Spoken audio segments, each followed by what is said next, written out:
जि session कर्टनि आरो special operation unit आरो बेखौ जोंनि एनडिएफबिनि मोनसे समनि एनडिएफबिनि जि फाउन्डार प्रेसिडेन्ट रन्जन दैमारि बिथां आरो बिथांजों लोगोसे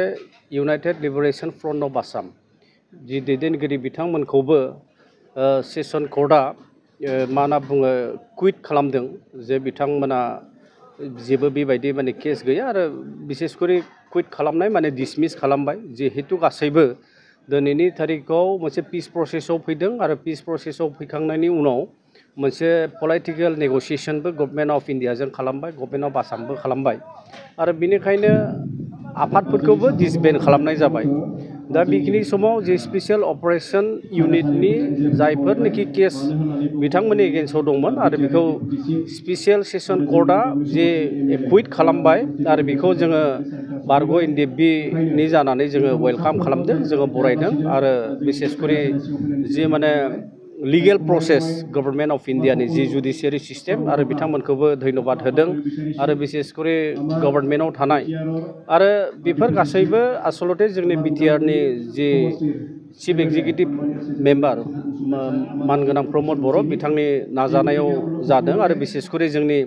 एक्स एनडिएफबि वेलफेयार एस'सिएशननि जि माने नाजानाय आरो बे नाजानायनि दारैबो बेफोर जादों मानो होनना बुङोब्ला जोङो एक्स एनडिएफबि वेलफेयार एस'सिएशन हिसाबै आरो जानानै थांनाय देग्लाय दाननि जोङो 18 थारिखआव जोङो मिनिस्ट्रि अफ हम एफेयार्स नर्थ इस्ट डिभिजननि एडभाइजार एके मिश्र बिथांखौ लोगो हमदोंमोन आरो लोगो हमखांनायनि उनाव जोङो बिथांनो स्पस्ट खोथा बुंदों जे जिहेतु एकर्ड जाबाय आरो बिनि उनाव डिसबेन्डबो जाबाय आरो बेखिनि समाव दिनै 4 इयार्स अफ जोंनि ओनसोलाव मोनसे सान्थि परिबेस फैबाय आरो बेखिनि बेलायाव जि माने केसानो जायाथों मानो आरो बे केसफोरखौ थाब माने डिसमिस खालामनांगौ दाबो जोंनि बहुत माने कादार्सफोरा जोंनि लिडार्सफोरा जोंनि मेम्बार्सफोरा गोदो जेफोर केस आरो बे केसफोरा दाबो माने सम सम बेबायदिनो बुरखांजानाय जायो मालाबा बिथांमोननि एगेन्स्टआव सामन फैनाय जायो आरो बेनिखायनो गासैबो बाथ्राफोरखौ लानानै मिनिस्ट्रि अफ हम एफेयार्सनि नर्थ इस्ट डिभिजननि एडभाइजार एके मिश्र बिथांनो जोङो स्पस्ट खोथाफोरखौ जोङो बिथांनो फोरमायदों आरो बिथाङा खुब माने पेसेन्टलि खोनासंदों जे बे बाथ्राया नंथारगौ जिहेतु पिस एकर्ड जाखांनायनि उनाव बेबायदि खुनु माने केसफोरा आसलते थानो मोननाङा आरो बिथांमोननिबो नाजानाय थागोन बेवहाय हम मिनिस्ट्रिनिबो नाजानाय थागोन आरो बेनिखायनो जि स्पेसियेल अपारेशन इउनिटनि जाखिनि माने केस बिथांमोननि एगेन्स्टआव होनायमोन बेखौ सेसन कर्टआ बेखौ मा होनना बुङो डिसमिस खालामबाय आरो बेजों लोगोसे बाखि एनआइए आरो सिबिआइ केसफोरबो दं आरो जों बेनिखायनो मिनिस्ट्रि अफ हम एफेयार्स आरो गभर्नमेन्ट बेखौ मा होनना बुङो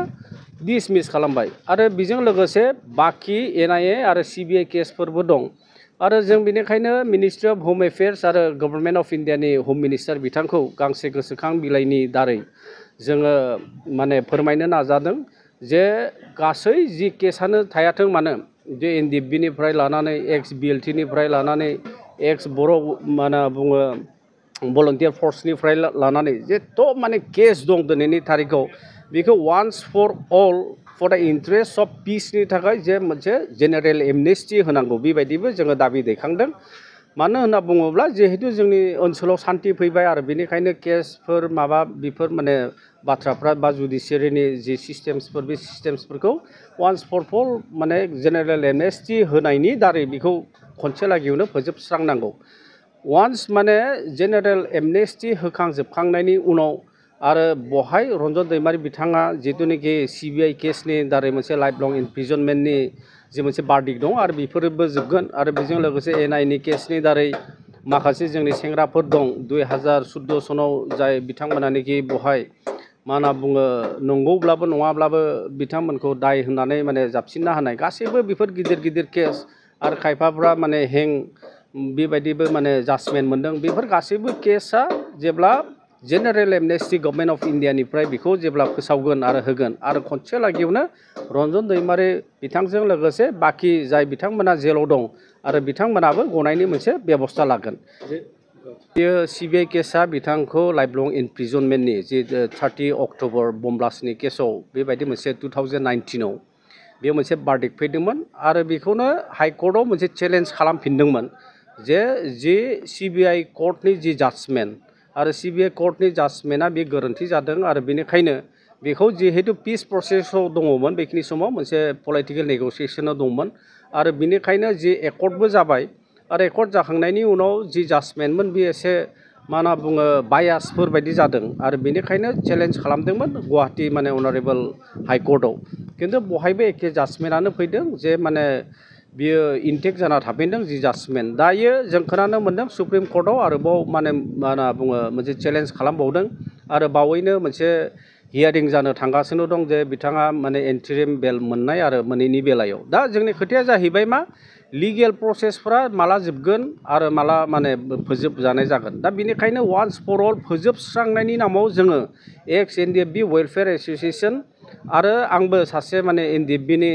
सासे दैदेनगिरि हिसाबै जेनेरेल एमनेस्टिनि दारै गासैबो केसखौनो फोजोबस्रांनाया मोजांसिन जागोन बे बाथ्राखौ जों गभर्नमेन्ट अफ इन्डियानो जों फोरमायदों।